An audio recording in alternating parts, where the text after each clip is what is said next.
Good morning. Welcome to the 16th Annual State of the County Address in the wonderful city of Port Huron.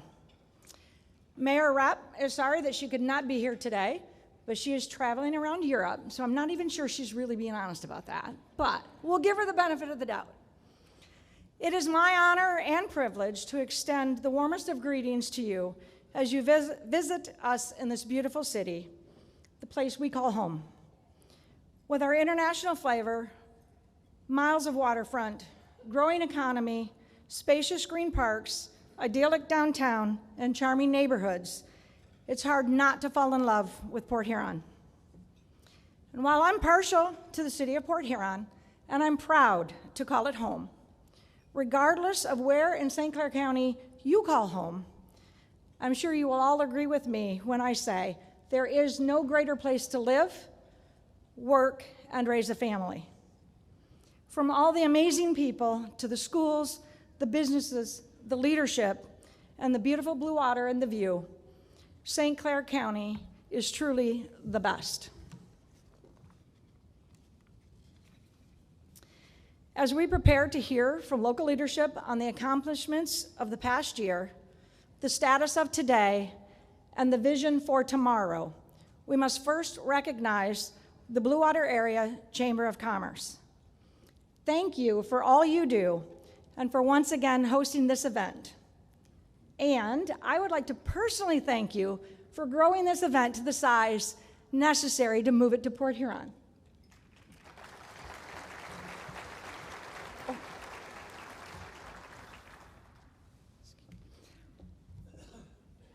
Some of the most compelling stories humans tell are about journeys. Journeys to new lands, journeys through time, and journeys of self-discovery.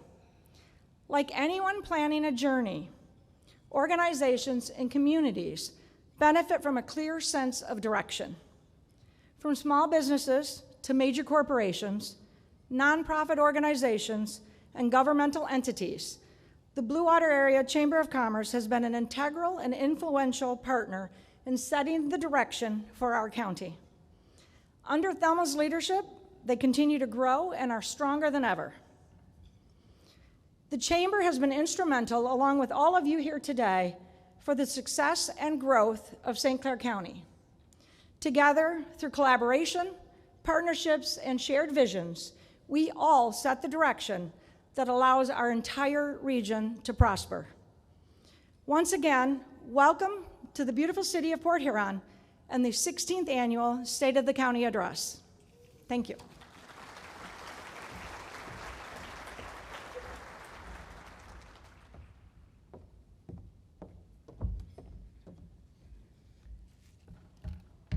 We do miss the mayor of Port Huron, Pauline Rep, but thank you so much, Pro Tem Sherry Archibald, for those opening remarks.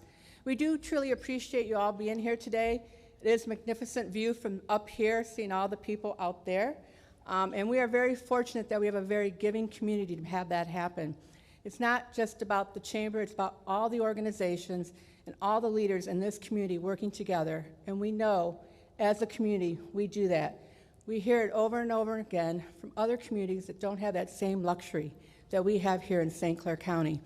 And I've been very fortunate to move into this area 14 years ago and take the job 10 years ago. So we're really excited to be here, and we want you to enjoy the program today. Again, my name is Thelma Castile, and I'm the President and CEO of the Blue Water Area Chamber of Commerce. And I'm excited to be here in the city of Port Huron, right across from Canada. A beautiful day. It really showcases where we live and work every day. These past few years, we've seen so much happen in our county, our state, and our country. We've achieved success, and we have faced challenges. We've come out stronger than ever, and I believe it's because of people that live in St. Clair County. People make the difference, and we have great people in this community working together to make the future bright for all. I'm excited to hear about all the successes our county has achieved this past year, but we know our work is not done, and we have so much more to accomplish. The Chamber would like to take this time to personally thank each and every one of you for taking time out of your schedule on this Friday before Mother's Day and being here with all of us today to hear all the exciting things that are going to be shared today with you. This has been an annual event that has brings people together, community leaders, government leaders, and members of the business community. And the one thing that we all have in common is a vested interest in the continued growth and prosperity of this region. The Chamber has been fortunate to host this event, and we are thankful to the St. Clair County. St. Clair County has been a strong supporter of the Chamber, and we continue to appreciate the support you've given to our organization. You've already heard from Mayor Pro Tem Sherry Archibald. You will also be hearing from Congresswoman Lisa McClain, AT&T President of Michigan, David Lewis, St. Clair County Board of Commissioner Chair Jeff Bohm, and our County Administrator and Controller, Carrie Hepting. We all know if we work together to make our region strong, our region will shine brighter, and others will want to come visit, live, and work in this great community, so they too can enjoy all the assets and amenities that we have to offer. We have several local and state elected and appointed officials in the audience today, and I'd like to take a moment to express our gratitude and appreciation for your dedication to public service and all the work that you do to make our region stronger. If you're an official, can you please stand and be recognized?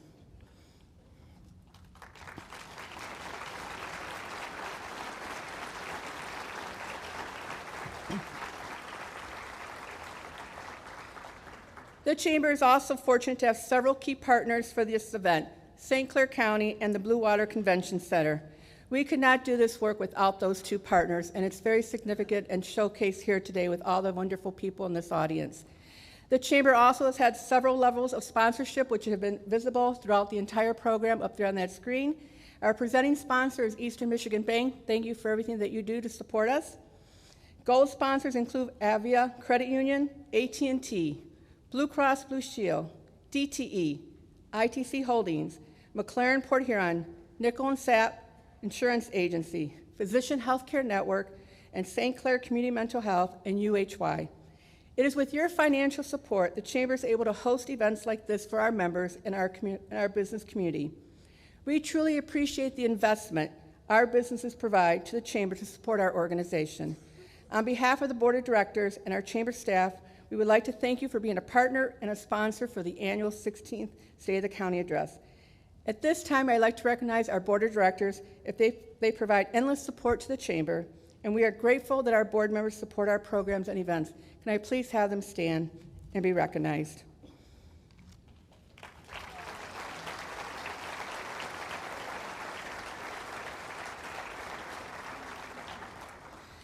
At this time, I'd like to take a moment to introduce Congresswoman Lisa McClain. Congresswoman Lisa McClain proudly represents Michigan's 9th District in the United States House of Representatives. For the 118th Congress, Congresswoman Lisa McClain was elected by her colleagues to serve in leadership as Secretary of the House Republican Conference.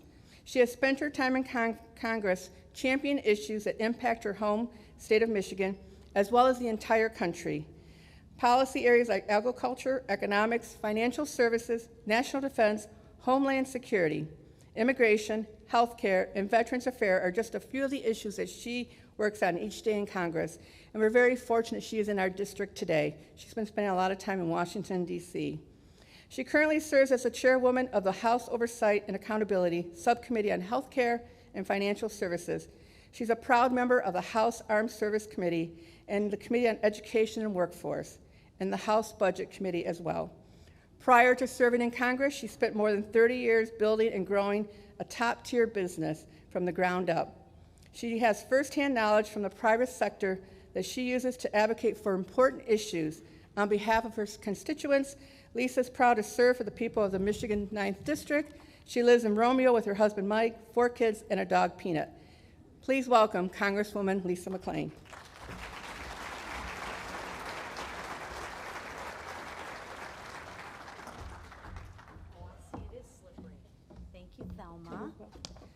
Thank you.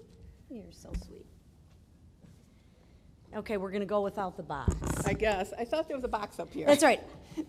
I wore my highest heels I have, Okay. so I can't talk long. 45 minutes an hour, I should be good. I am a politician now. But I want to start out by saying thank you. Thank you so much for being here. Thank you, Thelma, for all that you do for the community, for this event. You have a true passion for this, and it really shows. So thank you, Thelma. And I will tell you, it is so good to be home. It is so good to be home. They talk about DC being this bubble in a little swampy. They're right. So I'm honored to be here today at the annual State of the County for St. Clair. I really, really appreciate the opportunity. Each year I am eager to meet with so many of you and hear about all the wonderful things that are happening in this county. And each year it gets better. I'm blown away by the progress that has been made year after year after year. Whether it's concerts in the park during COVID, anything that comes your way, you're extremely resilient and figure out how to get it done. And you do that by working together. And this year is really no different. A lot of the success here, and I can't believe I'm going to say this out loud, so get your phones out. But a lot of the success happening here today is in large part to Jeff Bohm. Thank you. I do want to take, as Jeff Bohm was with me when it wasn't cool to be with me. I think I can say that now, right? Okay, just making sure. But in all sincerity, I want to thank you for your hard work. Jeff has a remarkable ability to really bring people together. We won't question the means, but at the end of the day, he brings the people together. He works hand in hand with the municipalities that make up St. Clair County, and because of it, we continue to see growth. He understands business and how it interacts with government. And I will share this. This county has something special. I have the opportunity to go and see a lot of different counties and businesses work together. I can honestly say that nobody does it quite like St. Clair County, and that has a lot to do with the partnership between Jeff and Thelma and the businesses and the government. So you really should take a moment and be proud of what you accomplished, because from what I see out there, you guys truly do have something special. For me, just driving through St. Clair, I see the incredible changes. Economic development is booming here.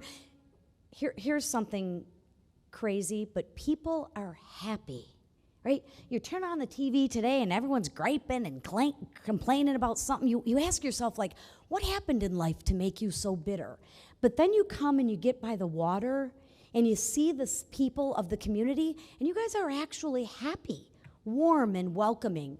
That doesn't go unnoticed, and it's very appreciative of. I'm very appreciative of that. So thank you.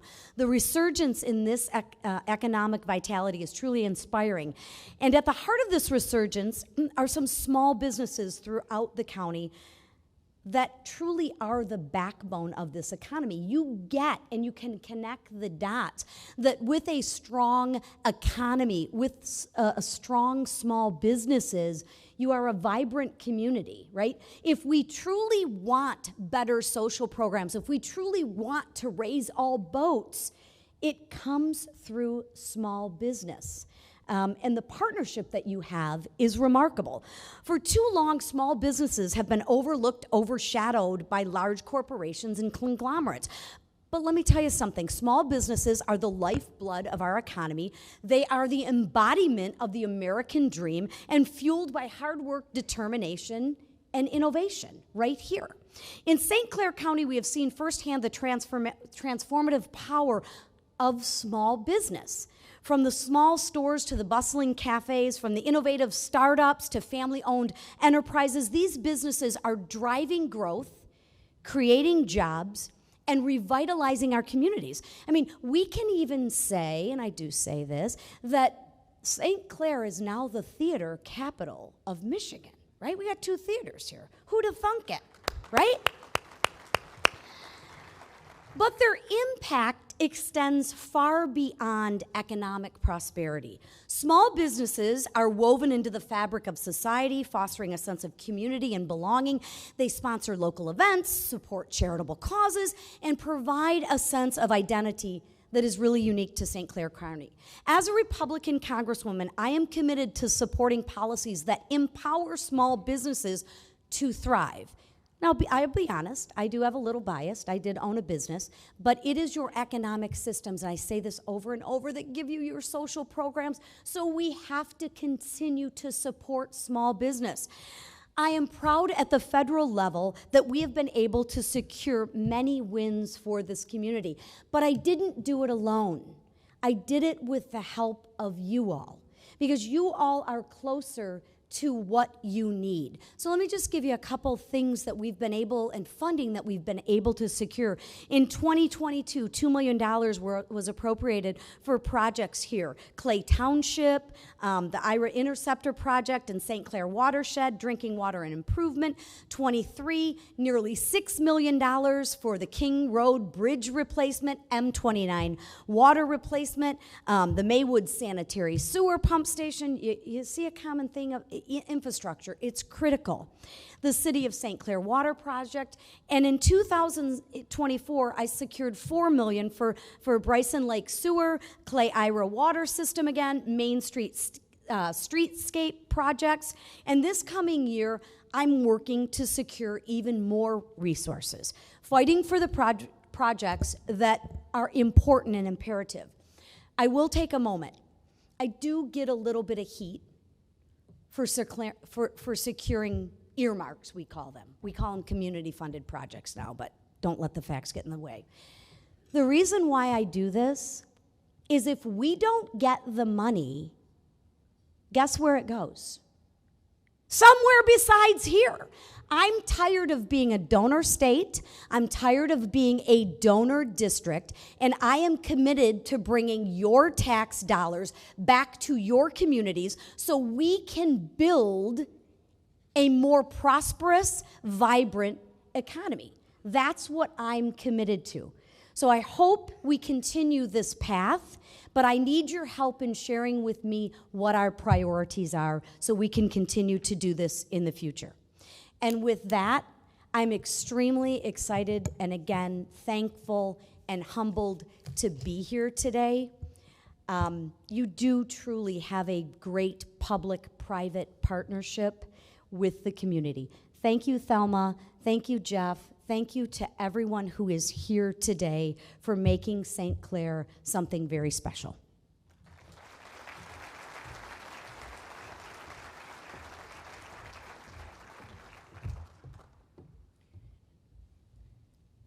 Thank you, Congresswoman Lisa McLean.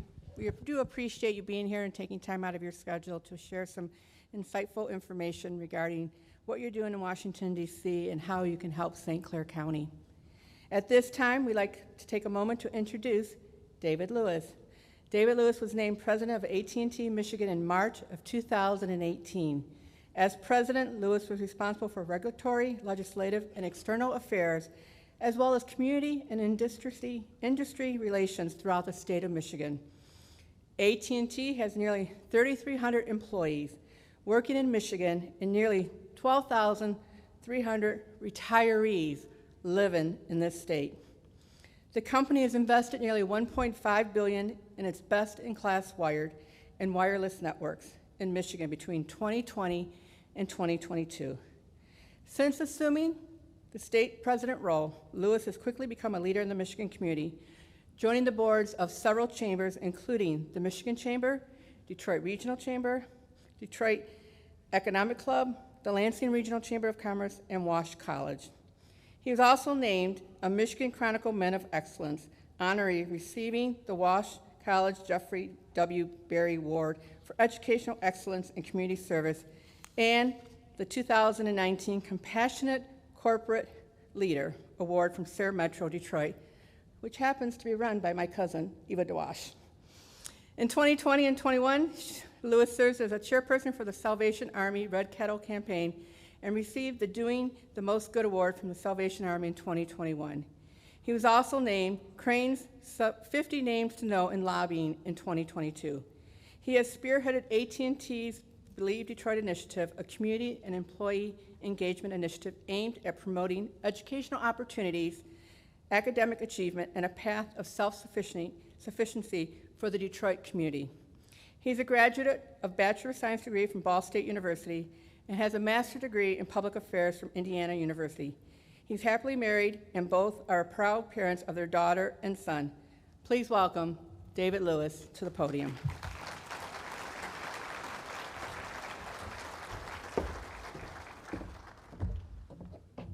Well, thank you. Thelma, don't go anywhere. So first I want to thank you for your leadership, as was stated before. I want to thank you for always having the enthusiasm and making sure that everyone's voice is heard. But I want to thank you for these shoes today. Have you seen her shoes today? You are killing it with these shoes today. Thank you. I have another event after tonight. There you go. After this one. You look good, I just want to say, but thank you. No, but seriously, good afternoon, and it is a pleasure to join you here today. AT&T Michigan is proud to support the Blue Water Chamber and to be a gold sponsor again this year for the annual State of the County Address. I'd be remiss if I didn't acknowledge my colleague and partner in crime, Lori Doty, my external legislative director. Please stand, Lori, and be recognized. You know, Lori's the one that if there's an alley fight, I'm going to go to her before anybody else on my team because she knows how to get the job done. She can do it with a smile on her face. So, Lori, thanks for all that you do. If you're happy about what we do, call me. If you're not, call Lori because that's her job, all right? But again, I can't thank her enough for all the work that she does in this area and her entire territory. So at AT&T, it's our job to connect people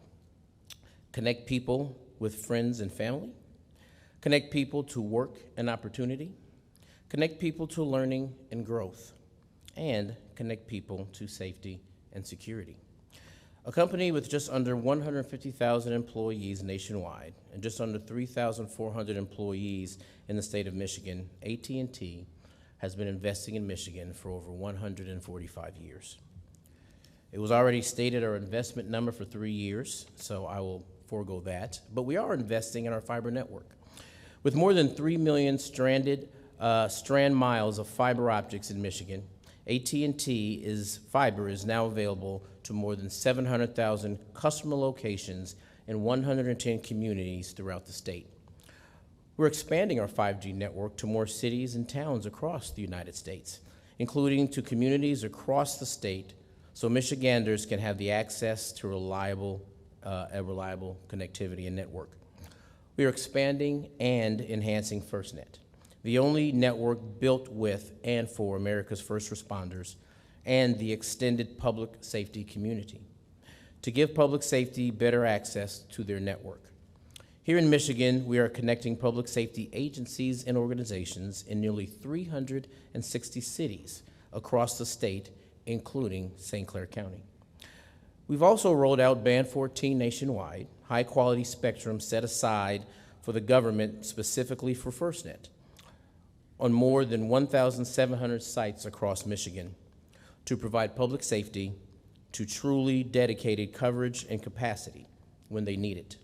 And we're not done there with FirstNet. We just announced an investment totaling more than $8 billion into FirstNet to deliver standalone 5G core, new mission-critical solutions, and 1,000 new cell sites across the country to better support first responders. And we're not just investing in our network, we're also investing in our communities. We recently announced an additional $3 billion commitment by 2030 to help close the digital divide, bringing our company's total commitment to $5 billion since 2021. We've distributed free laptops to students and families in communities across Michigan, and we've opened 2 AT&T Connected Learning Centers in Detroit to help bridge the digital divide in the city. We've also invested our time, our talent, and treasure to the tune of more than $2.6 million throughout our foundation and over 8,100 volunteer hours of our employees toward programs in the state from 2021 to 2023. We believe in connecting Michigan to greater possibilities. And to support the Chamber and the community, it's always a pleasure to remind you all that AT&T is here to help connect you all, to your friends, to your families, and of course to this community, because we understand how this connection can make a difference in people's lives. Now it gives me at this time the honor and pleasure of introducing our next speaker. When I first got here, Lori said, you gotta meet Jeff. You just gotta meet him. Said, you can't meet him at a luncheon, you can't meet him at a dinner, you gotta meet him at a lounge or a bar because I want you to really get to know Jeff. And what was scheduled to be, I think, 30 minutes ended up being 2.5 hours. We found out our daughters are in athletics, and we found out that we can talk freely, which sometimes you don't get all that time. So everybody knows with Jeff, you can talk freely because he's going to talk freely. So before I introduce you officially, I just want to thank you for your friendship. I want to thank you for your guidance. I want to thank you for always being there, not just for AT&D, but for me and Lori. And I just want to give him a round of applause for his friendship to me. My family and I moved here 6 years ago when I got the president's position, so there's a handful of people I can say are colleagues, but a smaller handful that I can call friends. And Jeff, I call you a friend, so thank you. So the St. Clair County Board of Commissioners is committed to improving the lives of county residents while preparing county government to meet the demands of the future. Mr. Bowen was elected to the commission in 2004 and has been the chair since 2011. He currently sits on several other boards, including Blue Meets Green Leadership Council and the Economic Development Alliance of St. Clair County. Commissioner Bowen has been instrumental in showcasing St. Clair County and his hometown of St. Clair. COVID did not stop his efforts to move St. Clair County forward, and today you will hear what an impact his efforts have done for the county. So please join me in welcoming our commissioner, our friend, Jeff Bowen.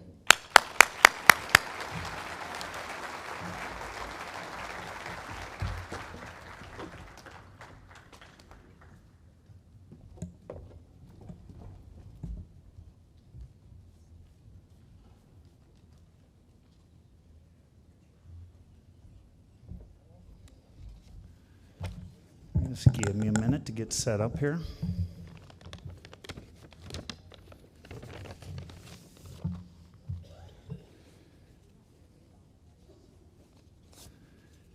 Congresswoman, I did have $300 for your comments earlier, but you're going to have to split them with Dave now, okay?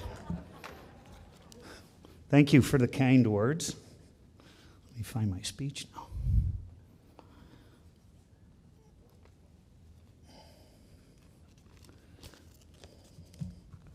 Give me a second to get organized. Okay, well, welcome. My name's Jeff Bohm. As you heard, I've been on the county board for 20 years now, and I'd like to thank the Blue Water Chamber for hosting this. I really wasn't sure what I was going to talk about up till about 2 days ago, and I had 5 months to prepare.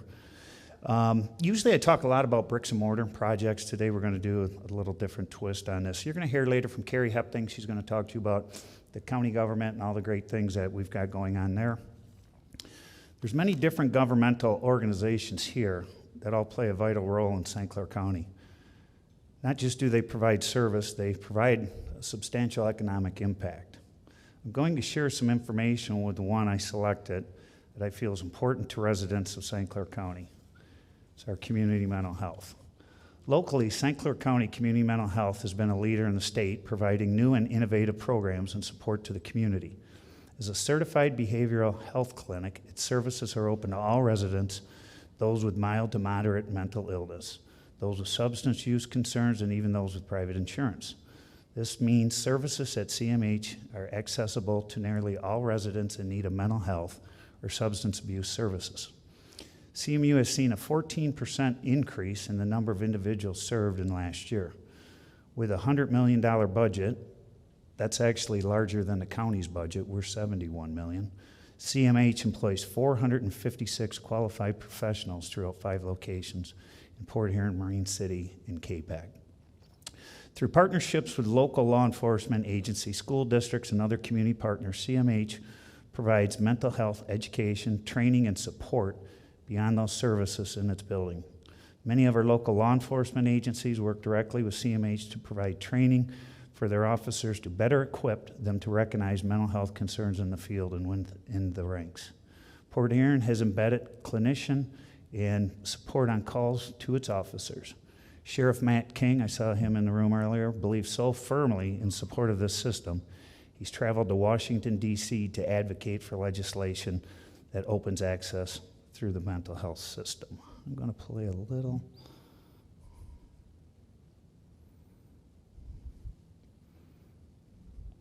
All right, tech guy, do I got to hit the button twice? Okay. I just think that it's just impressive how far the public mental health system has come since the early 1960s. Well, the Community Mental Health Act of 1963 is what created all of the community mental healths. We provide services to children and adults, children who have a diagnosis of a severe emotional disturbance, children with an intellectual or developmental disability, and children with substance use disorder. We also provide services to adults with intellectual or developmental disabilities, adults with mental illness, severe mental illness, and or substance use disorders. I was born with cerebral palsy, and I am CMH's first peer mentor. A couple summers ago, they gave me a peer support specialist. So her job is to support me and advocate for my needs and what I need.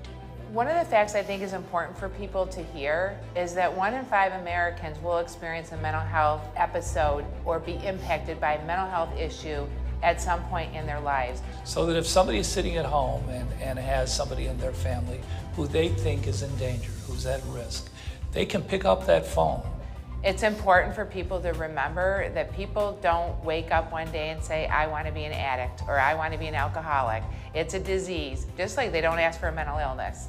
Coming from a place where I was in addiction and being the lowest place of my life, and to be on the other side of that, I can really relate to what some of the people that are here are going through, and to let them know that there is a way out. Our focus is on the entire person. We trained our whole workforce in integrated healthcare and what that means. So with our partners, Lake Huron Medical Center and our local St. Clair County Health Department, we have served over 900 individuals, because we know that if you have a serious mental health issue, it can affect your physical health. And you don't just treat the head, you don't just treat the bottom half. You need to treat the whole person.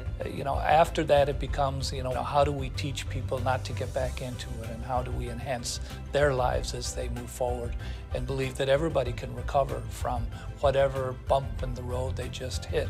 So recovery is possible. It's not only possible, it's to be expected. There's several pathways to recovery: choice, hope, spirituality, empowerment, and environment. For me, I think hope is the most important one, because if you feel hopeless, somebody has to hold the hope for you. Our staff they're key in that. And if they were not optimistic, didn't hold the hope for people when people can't hold it for themselves, we wouldn't have the success that we have.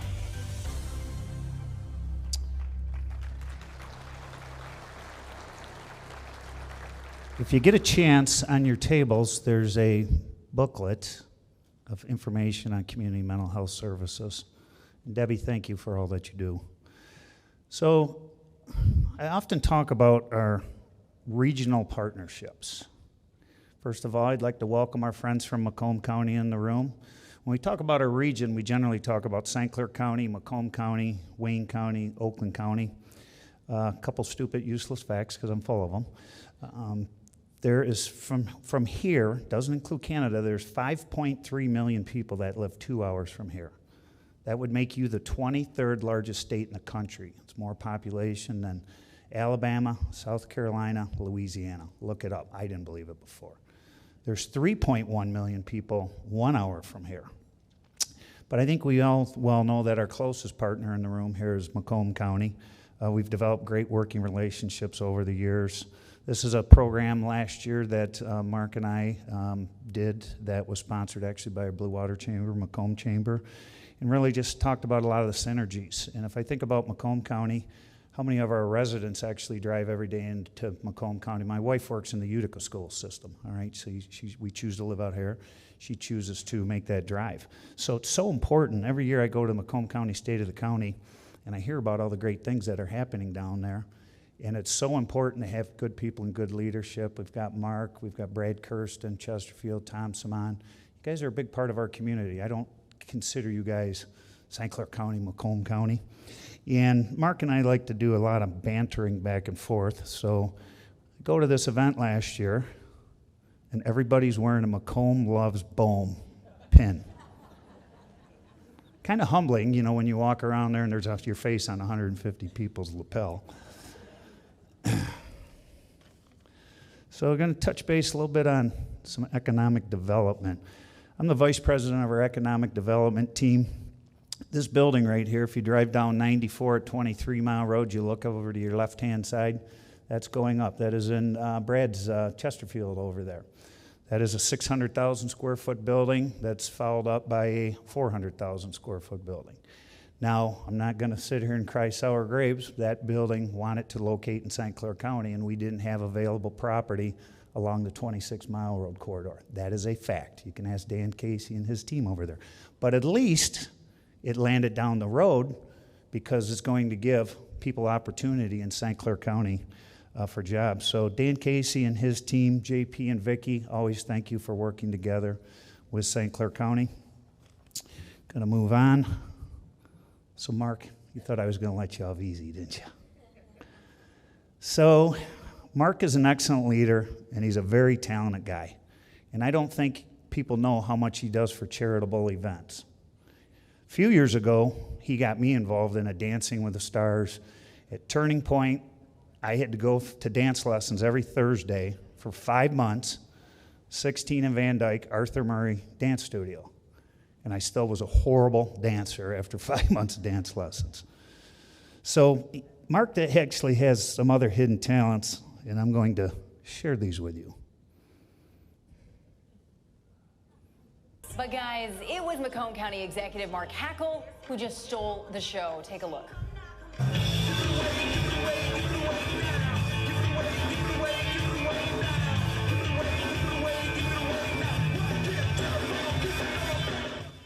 He's never going to live this down. This is going to follow him everywhere. I don't think he wants to. No, I mean, he was good. Not with abs and steel like that. The Macomb County executive doing his best Anthony Kiedis impression from the Red Hot Chili Peppers, and the judges actually picked Hackle as the overall winner of the lip sync battle. Again, all raising money for a great cause.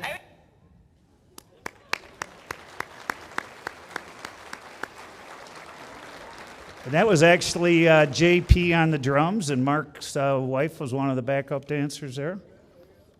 So just for the record, I don't think I'm ever going to Macomb County event again when Mark's got the microphone. So I'm pretty sure it's fair game now.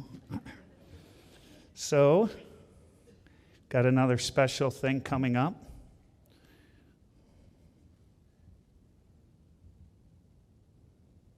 All right. Marysville. I got to put my hat on here, Kathy. This is the Marysville 100th celebration tonight. If you get a chance, 100 years to Marysville. What time does that event start? Because there's still tickets available. 6 o'clock. So if you want to come on down and celebrate 100 years with City of Marysville, love to see you down there. And actually, hold on, I got it here. Kathy, I just picked this up. There's only one thing wrong. It says senior. I'm sure you're not a senior. Okay. But if you read through there, it talks about Kathy and her father. Her father served 55 years on city council. 55 years. And pretty sure the chambers are named after him down there, the Joe Johns Chambers, and Kathy's actually been on the board for 9 years. So these are some of the projects. If you look at the old museum, if you look down in the left-hand corner, the new blue place, Corey Egan. Where's Corey? Corey, I saw you earlier. Corey over there, he undertook that, and that's a 5 Airbnb now located in Marysville Park. The picture on the right is the new amphitheater that's actually going in. Just going to be a really cool place to hang out. And I really think that's going to be like Wedding Central USA. So this was just the other night. Marcy Fogel, where are you at? Please stand up. Marcy. So this was at Marcy's retirement party the other night. So Marcy had 26 years on the CVB, and we probably would not be sitting in this building today if it wasn't for Marcy. One thing that Marcy used to always say, it's not what I can bring to the area, it's what I can't bring to the area because we don't have the facilities. And we tackled this project in 08, 09, 10. Really tough times, took a lot of heat over it, and Marcy's organization participated, and I can't thank you enough for the participation.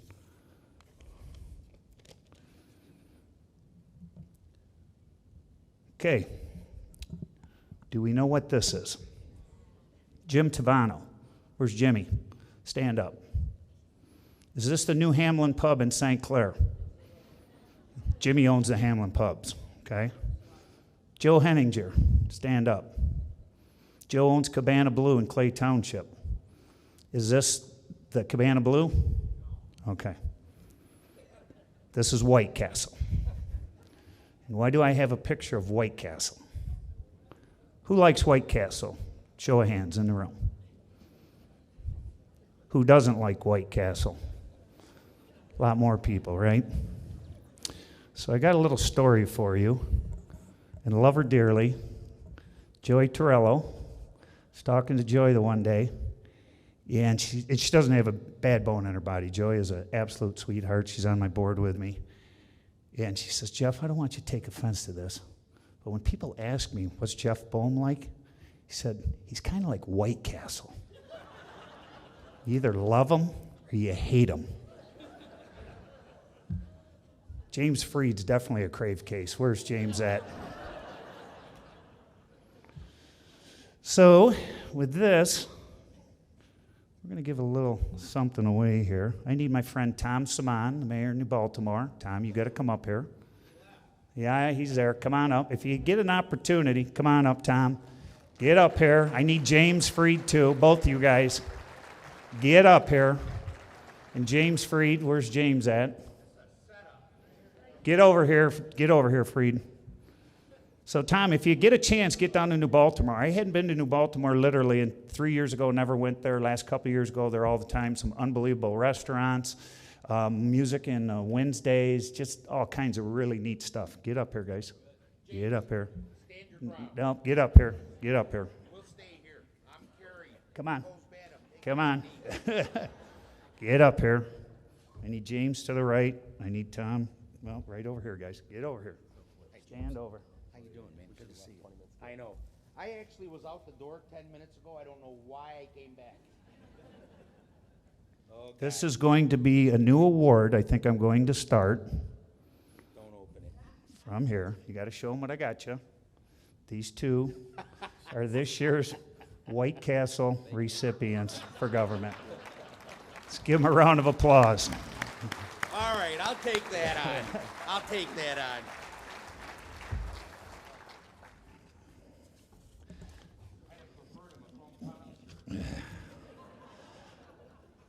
So in closing, I had a meeting with Erickson Cava the other day, and he asked me what I was going to talk about, and I said, really, I haven't wrote my speech yet. I wasn't sure. But something he had said to me, he says, it's important for us to support all these different initiatives to make sure everybody's doing well, right? And I think it's everybody in this room needs to support others to make sure that their organizations are doing well. And if you're in a leadership role in this room, you are going to be White Castle someday. That's a fact, right? So with that, I do appreciate everybody coming out this evening, and I am getting a hook right now.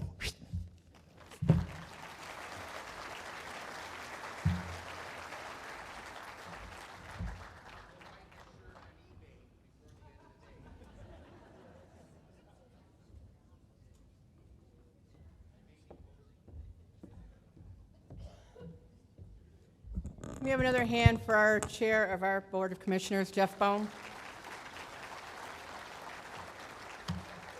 Thank you, Jeff, for all those things that you've been supporting over the years. Again, through your leadership, many of those things have happened. You make the relationships happen throughout the state of Michigan, and we're very fortunate to have you in St. Clair County. At this time, I'd like to take a moment to introduce Carrie Hepting, St. Clair County Administrator and Controller. She's held the position since June of 2016. She has over 25 years of progressive experience in public administration and fiscal oversight, including 12 years as a county manager and 5 years as deputy controller finance director. She received her degree in accounting from Michigan State University, go Green, and is a certified public accountant. She earned the distinction of being named 2015 Blue Water Woman of the Year and had received the Certificate of Excellence in Financial Reporting from the Government Finance Association for 20 years in a row. She's a lifelong resident of St. Clair County and currently resides in Port Huron Township with her husband and 2 children. She's a board member of the United Way of St. Clair County and a member of the Blue Meets Green Leadership Council. Please welcome Carrie to the podium.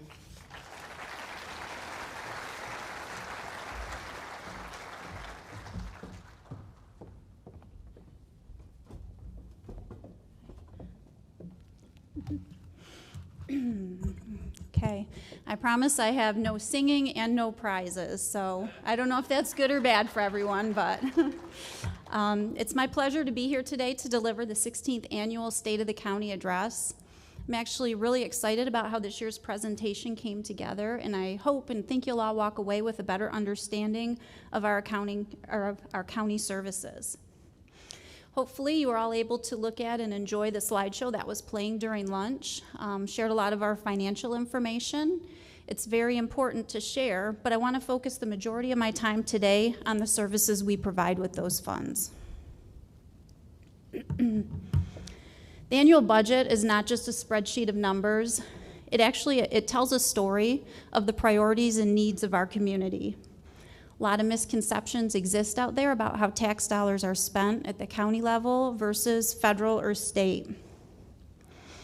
The ability to effectively communicate this financial information, I think, is a solid first step in having citizens understand our operations.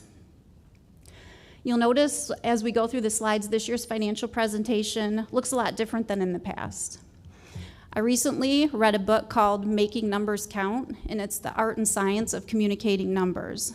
So I can see a lot of you are thinking this girl needs a better hobby, and while you're not wrong, it has given me a different perspective on how most people relate to numbers, statistics, and some ideas on how we can do a better job communicating that information. So one of the main themes of the book was to use as few numbers as possible and more emotion to communicate your message. I haven't fully embraced that yet, and I don't think anyone's going to leave the room today with any big feelings about our budget, but I have tried to simplify how the dollars and cents come into the general fund. Property taxes fund almost 60% of our services. I know none of us like paying property taxes, but without them, the majority of what I'm going to talk about today, our services, would be seriously reduced or not exist at all. 31% of our budget comes from charges for services and grants, and they pay for very specific programs or services. Overall, the general fund revenues only increased about $300,000 or less than 0.5% over our final 23 amended budget.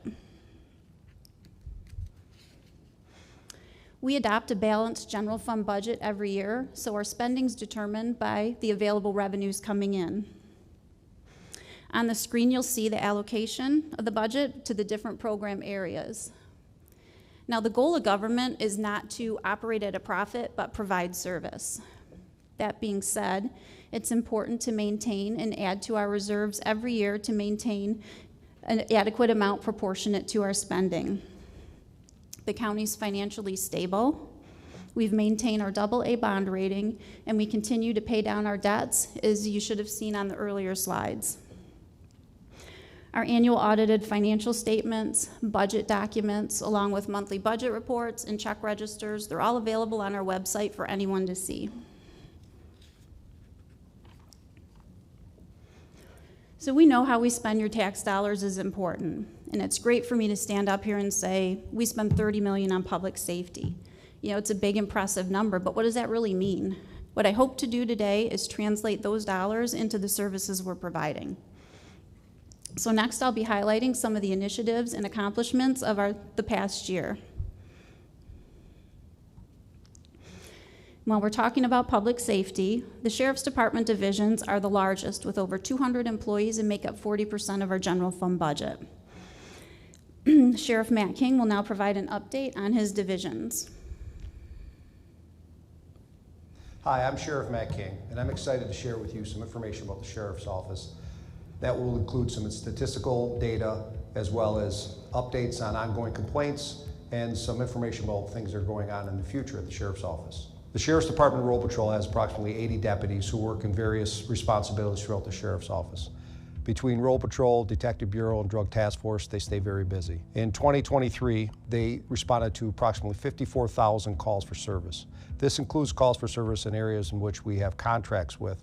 In Algonac, the Sheriff's Office responded to 8,452 calls for service. In China Township, the Sheriff's Office responded to 1,905 calls for service. East China, 995 calls for service. Fort Gratiot Township, we responded to 8,341 calls for service, and in Port Huron Township, we responded to 9,130 calls for service. The Sheriff's Office Detective Bureau is very busy as well. They consist of 1 lieutenant and 6 detectives. The Detective Bureau investigated 445 cases last year. That does not include the 506 CPS referrals that they investigated. The Detective Bureau assists deputies and other departments in investigations that include information that needs to be gathered off of electronic devices. Another exciting development at the Sheriff's Department is our new K-9. K-9 Brock is handled by Deputy Egan. Deputy Egan and K-9 Brock are trained in narcotics detection, tracking, article search, and suspect apprehension. They have responded to 63 deployments. The Drug Task Force is a great asset to law enforcement throughout the county. Their main task is to investigate the sales and trafficking of drugs. Drug Task Force is made up of 19 members from 7 different agencies: St. Clair County Sheriff's Office, the St. Clair County Prosecuting Attorney's Office, Port Huron Police Department, Clay Township Police Department, Marysville Police Department, U.S. Customs and Border Protection, and U.S. Border Patrol. They executed 68 search warrants, arresting 171 suspects, that culminated in nearly 300 felony charges and just over 200 misdemeanor charges. They were also able to confiscate $3.5 million worth of drugs off our streets. The Sheriff's Office Marine Division is a unique group of individuals who work in our waterways to keep us safe. The Marine Division patrol all the way from the north end of the county in Lake Huron through St. Clair River into Lake St. Clair.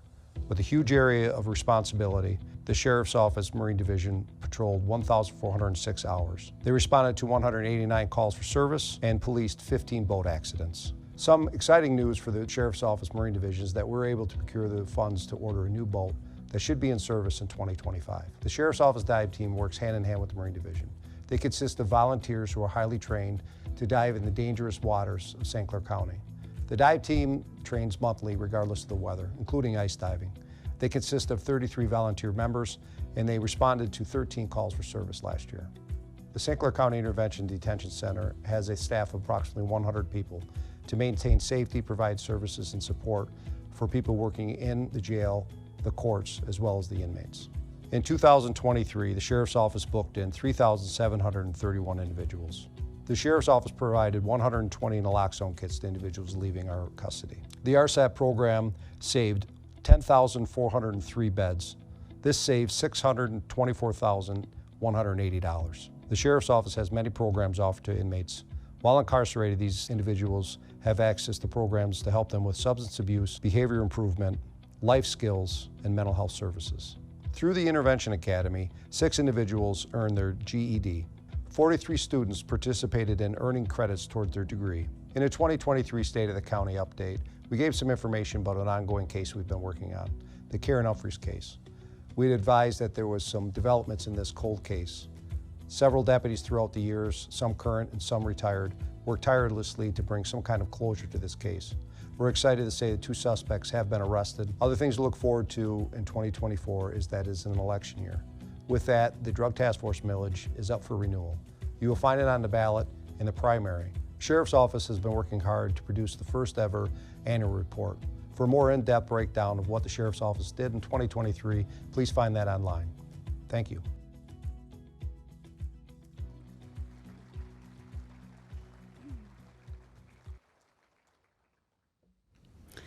The county library is in the process of adding some exciting new services, including the addition of a bookmobile. The bookmobile is a library on wheels to provide service to those who do not have easy access to a library branch. The library's also added the ability for patrons to check out a mobile hotspot for a 2-week period. This will assist, at least temporarily, with bringing internet access to those who need it. Most of you probably received and hopefully completed the library survey that was sent out earlier this year. The results of the survey will provide the library valuable information on how you want your millage dollars spent. On the screen here, you'll see pictures of some of the many events and programs hosted over the past year, along with a special photo of our librarian, Janet Curtis, who had the honor of being selected to present her paper on the history of the St. Clair County Poor Farm at the International Federation of Library Associations and Institutions World Congress in Belgium last year. What an outstanding honor, and congratulations to Janet.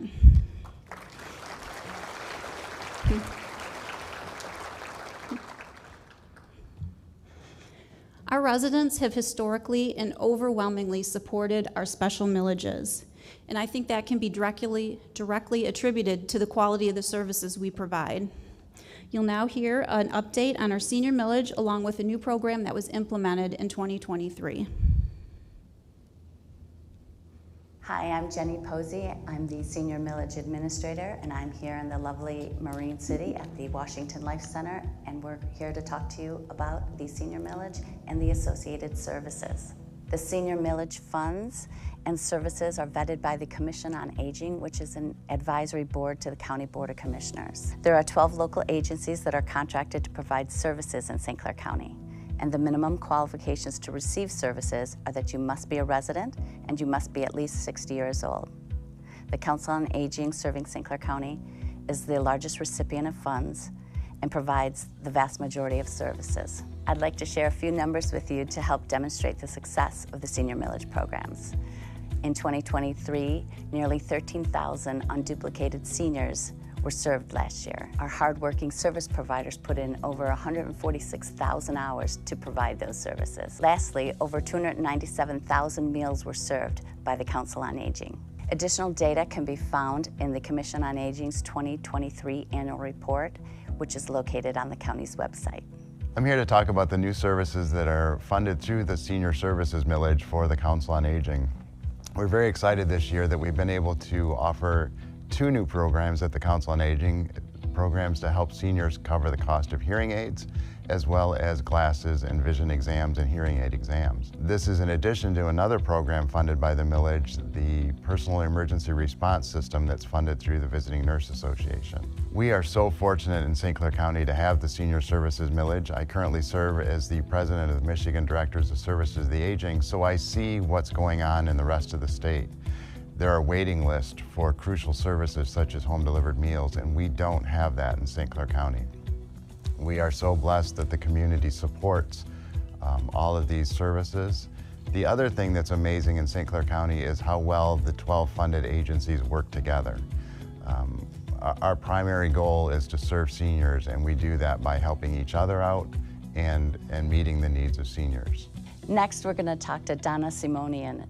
She is a recipient of new hearing aids, and she's going to talk to us about how it's impacted her life both before and after. I became withdrawn socially. I finally realized that I wasn't answering the phone when the phone would ring. I would wait for people to leave me a message, especially if I was somewhere out in the public. At home, I could use the speakerphone on my phone, so I was able to communicate. But I didn't want to go to people's homes to visit because I couldn't hear. I felt their frustration when I would ask them to repeat themselves. I heard about the program purely by accident. I came here to the senior center and inquired through Cheryl at the office for a program for my 92-year-old aunt. While she was looking through that information, she slid a paper down that talked about hearing aids, and my own experience of not being able to hear caught my eye, and I kind of put it in my memory. So my life has opened up immensely. I can go to a restaurant now and the background noises are not so offensive that I can't hear anything. I socialize with the neighbors. I enjoy being with my family now because my grandchildren and my children were frustrated with me, and then I became frustrated with them because I was questioning them, and that doesn't happen anymore. Do not waste a minute take advantage of this program. It is wonderful. It will open up your life again. There, we were so grateful we can help Miss Simonian and her family. Unfortunately, our past year has not been without challenges. Last summer, we began receiving odor complaints from residents living near the landfill and immediately began to investigate. We conducted a thorough assessment to identify the source and extent of the problem. During the assessment, we discovered several things. The special waste stream responsible for the odor problem and causing gas production to increase, coupled with the fact that our gas collection system was not operating properly to handle those additional amounts. Numerous mitigation measures have been implemented and are ongoing, including repairs and improvements to the gas collection system, installing an additional flare, an odor neutralization system, and air monitoring equipment. Enhancements to the system will continue until we're confident the current issue has been resolved and systems are in place to avoid future reoccurrences. The Board of Commissioners have not hesitated to spend the necessary funds or implement the recommended corrective actions. While we've made significant progress, we know there's still work to do. We understand the frustration of the residents living near there, and we are committed to ensuring a full resolution.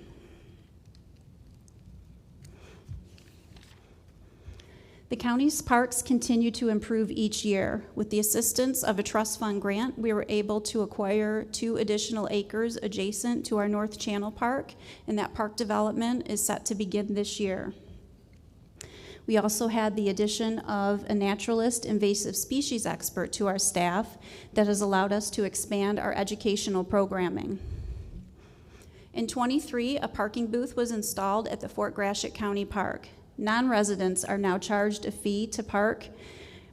This has alleviated some of our overcrowding and allows the residents who pay the millage to enjoy the park. There's some pictures.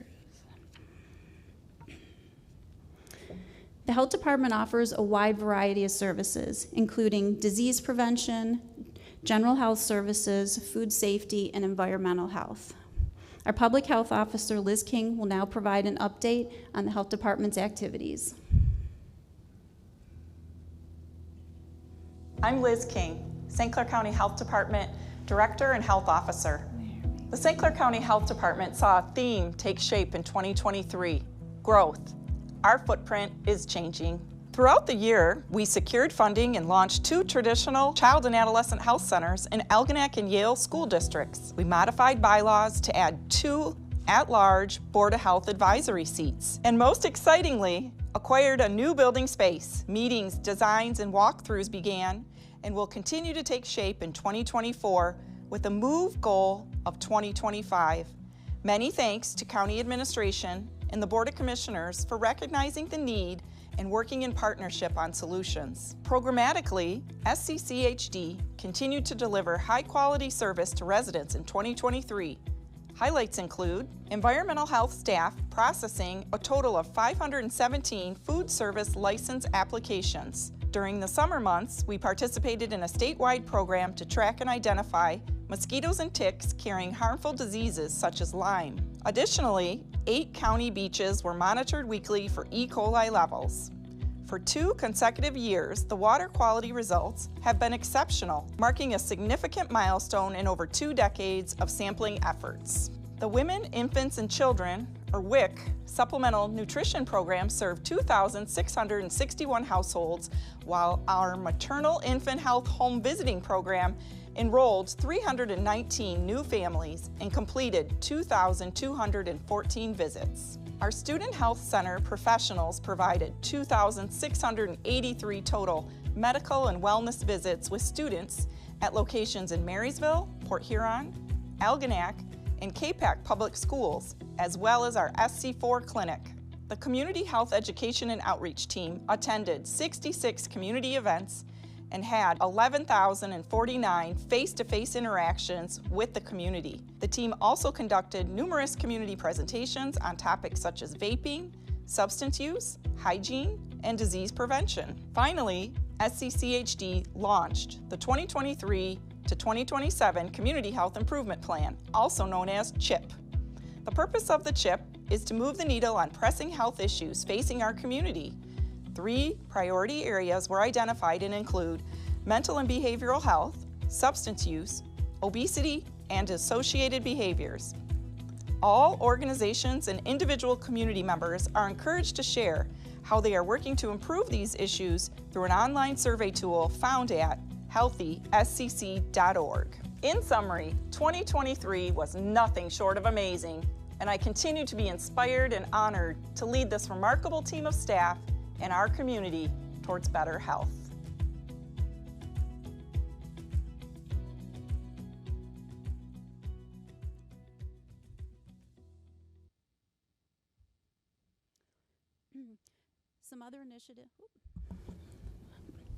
Some other initiatives that were worked on in 23, our airport began providing FBO services in-house versus contracting out with a third-party vendor, and we're in the process of installing self-fueling stations.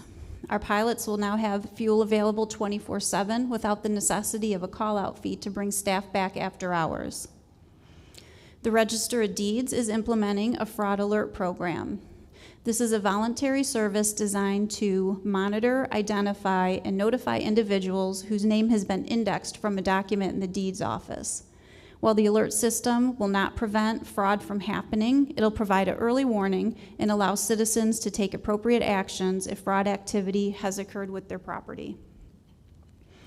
Late last year, the Board of Commissioners adopted the county's master plan. The master plan is updated every 5 years using input from citizens and government officials countywide. And our emergency management office was very active in the community last year. Much of their training and planning happens behind the scenes. However, we all benefit from having a community ready to respond effectively to various disasters, natural and man-made.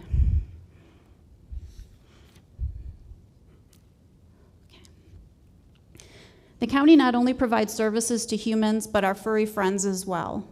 Our animal control director will now share some of our past year statistics, along with an update on one of our very special residents.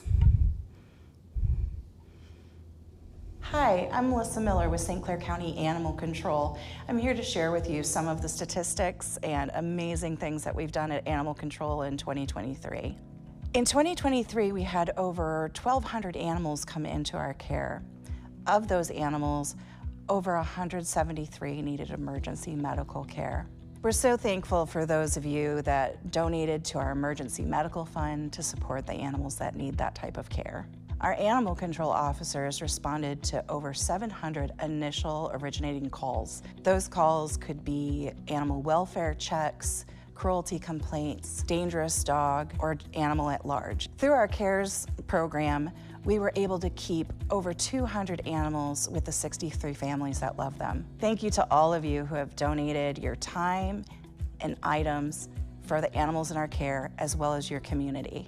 One of our animals that received a little bit of social media recognition this year is a lovely dog named Bumper. He came into our care in June of 2023. Early in the morning, a Good Samaritan found him on the side of the road. It was evident that he had been hit by a vehicle. The Good Samaritan brought him to our shelter, and we were able to get him the emergency care he so desperately needed.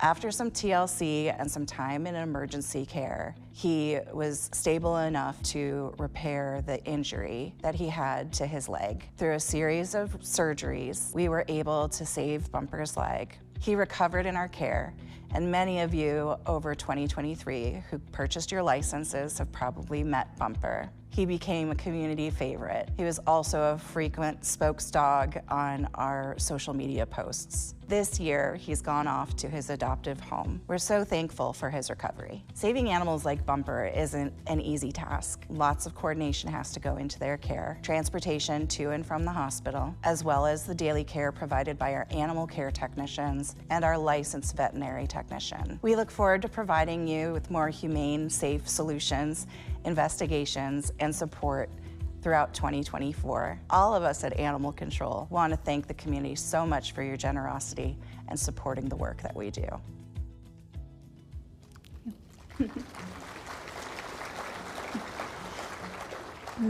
I was able to meet Bumper several times over the past year, and I am so happy that he got his loving home that he deserves. Our Veterans Office may be small with a staff of currently only 6, but they make a huge impact on the veterans and their families in our community. The U.S. Department of Veterans Affairs show almost $100 million in monetary and medical benefits being paid to or on behalf of veterans and their families in our county.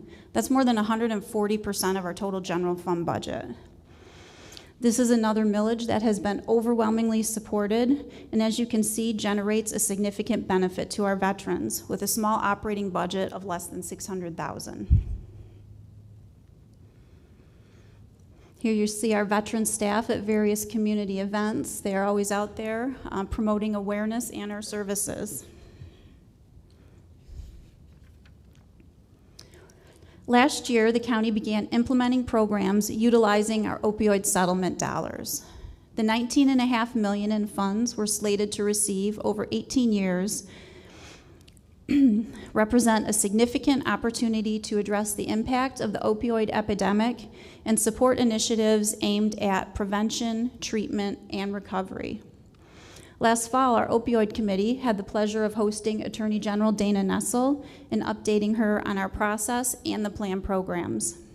Some of those programs include a recovery court expansion, a friend to court alternate track, and adding peer recovery services for circuit court cases.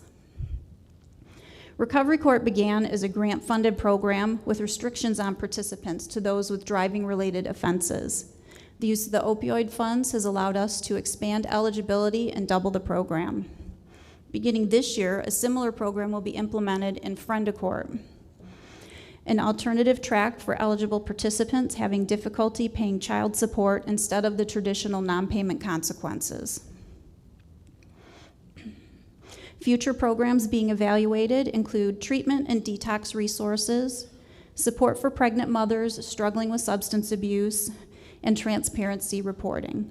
We want to have a presence on our website detailing the funds received and how they're being spent, along with progress reporting. Our Recovery Court Coordinator, Abby Armstrong, will now expand on the Recovery Court program and its positive impact. My name is Abby Armstrong. I am the Recovery Court Coordinator and Probation Officer. Recovery Court is a specialty court program. We are certified through the State Court Administrator's Office, and it is a recovery-focused term of probation in lieu of more of a punishment term of probation. People entering the program have been charged with a crime that is usually a result of their drug or alcohol use. The probation officer that is doing the PSI or the judge or their defense attorney can refer them to the program, and then they have to go through a series of assessments and get accepted into the program. They also have to agree to participate, and then they can be accepted and begin the program as long as they wish to participate. Recovery Court consists of 3 phases. The first phase is the most intensive phase when people come into the program, and that involves meeting with your therapist weekly, peer recovery coach weekly, you have court weekly, you have to attend AA and NA meetings weekly, and then you meet also with the probation officer weekly. So there's a lot of appointments that go on in phase 1, and that is 90 days. Phase 2 is 180 days, and the restrictions get a little less. You can meet with your therapist every other week. You still have to attend AA and NA. You come to court every other week. You have to follow your treatment plan with your therapist, so whatever they deem is appropriate for you. Drug testing is also a little less in phase 2. Phase 3 is also 180 days, and that phase requires even less of your attendance here in court and with the team here, but you are still required to attend AA, drug test, and meet the requirements of the program. Judge Monahan is a district court judge and also sits as the recovery court judge, and his role is to make decisions being the judge. However, participants really enjoy the positive feedback that he's able to provide people. I think rather than kind of being the decision maker all the time, he gets to provide people with a lot of positive interaction that they may not otherwise have with a judge. My name is Cody Cepeda, and I'm a previous graduate of the St. Clair County Recovery Court program. I'm a recovering alcoholic that struggled with alcohol abuse for well over 10 years of my life, and after receiving my second drunk driving offense, I was accepted into the program and given the opportunity to turn my life around. While I was in the program, I was provided with mental health services, accountability checks, and tools and knowledge needed to have healthier coping mechanisms to deal with stress and trauma in my life.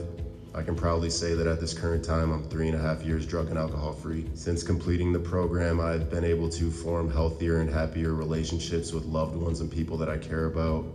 I've been able to travel the world within my skateboarding career, and I've been able to provide skate lessons at the skate park that I helped design in Port Huron.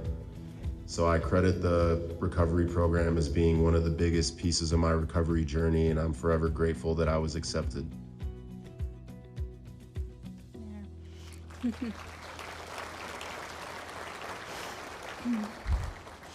Congratulations to Cody, and we wish him his continued success. Since 2021, a significant area of focus has been deciding the best use for our almost $31 million of American Rescue Plan Act dollars. The deadline to spend or obligate these funds by the end of the year is quickly approaching. At the beginning of last year, we still had over $23 million of uncommitted funds.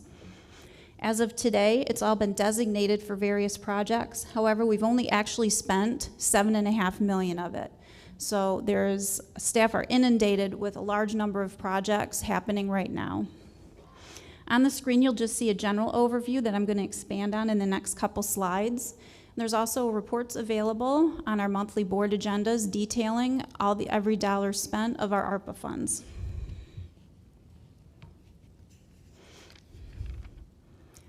Each commissioner was allocated $1.5 million to spend on projects important to their district. Significant investments were made on public safety initiatives for items such as police and fire radios and upgrades to the downriver warning siren system. Investments in projects to enhance local parks for items such as accessible play equipment, restrooms, and trail improvements. Normally, governments are not able to contribute to a nonprofit's mission. However, a unique aspect of ARPA allows funds to be used to help nonprofits that were negatively impacted by COVID. Because of this, some commissioners chose to help various community organizations with items such as equipment and building repairs and upgrades. Funds passed to local units were used for general operating items such as generators, culvert replacements, and road improvements. As I mentioned, we have over 20 internal projects happening at various stages right now. Staff have been working overtime and foregoing time off to get these complete by the deadline. Now, normal capital asset planning does not have you do it this way. You spread them out over a number of years, so you don't end up with a year where everything needs to be replaced at once. So basically, whoever's administrator, controller 20 years from now, when they have to replace all these items at once, is gonna probably wonder what idiot decided to do it this way. Short answer to that would be me. I did make that recommendation. However, funding opportunities like this just don't come along, so we need to take advantage of it when it's available. Some of the items we're working on are roof replacements for 3 of our buildings, HVAC upgrades for multiple buildings, investments in technology, elevator repairs, security upgrades, and just general needed improvements. The largest project underway you heard a little bit about earlier is the relocation of the health department to the administration building. For the last 25 years, the state of Michigan has leased half of that building, and that lease expires the end of this month. That created the perfect opportunity to shrink our footprint, reduce operating costs by maintaining one less facility. The project's currently out to bid, and once awarded, those renovations are going to begin quickly. So what does our next year look like? I think it goes without saying that a significant amount of time is going to be spent completing those ARPA projects. Continued improvements at the landfill are also a top priority. Earlier this year, the Board of Commissioners approved a feasibility study to relocate our animal control operations to the currently vacant day treatment night watch building. I recently received the results of those studies, and I've been reviewing them and will be discussing potential next steps with the board soon. All of our departments are seeing increased workloads along with difficulty in recruiting. So staffing levels and wage structures are something that will need to be evaluated as we go into our next budget cycle. We're engaging the assistance of a consultant to study the different technologies we use to ensure we're doing everything as efficiently as possible and make recommendations for improvement. Cybersecurity remains at the top of the list as new threats appear daily. The list on the slide may look small, but it represents a significant amount of work that needs to happen in this next year. I'd like to thank the Chamber and our sponsors for making this event possible, and for everyone here today for taking time out of your busy schedule. I look forward to another successful year and want to wish everyone a happy Mother's Day weekend. Thank you.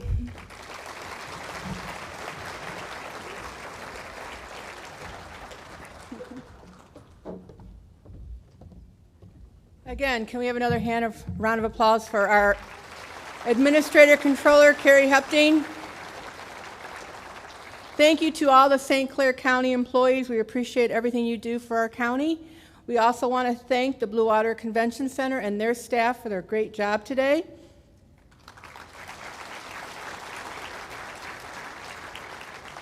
We also want to thank Misty and Janet for the great food and her staff provided to us from Chef Mike Catering. And we also like to thank all the volunteers that helped us today to make this a success, as well as a staff of 3 of us at the Chamber. So again, thank you all. Enjoy the rest of your day. Enjoy the sunshine, and go do some great stuff in this county. Thank you.